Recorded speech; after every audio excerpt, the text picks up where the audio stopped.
ওগো আল্লাহ, ওগো মালিক, তুমি ছাড়া তো আমাদের আর কেউ নাই, তুমি ছাড়া তো আমার আর কেউ নাই।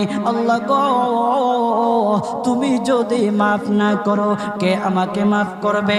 তুমি যদি মাফ না করো কে আমাকে মাফ করবে? তুমি যদি আমাকে মাফ করো তাহলে তোমার কোনো দিকে কমবে না, তুমি যদি আমাকে মাফ না করো তোমার কোনো দিকে বাড়বে না।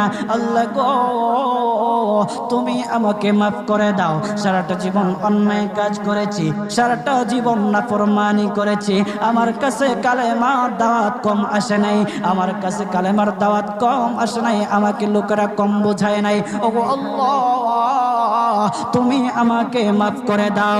মাফ না করলে কোথায় যাব, কার কাছে যাব?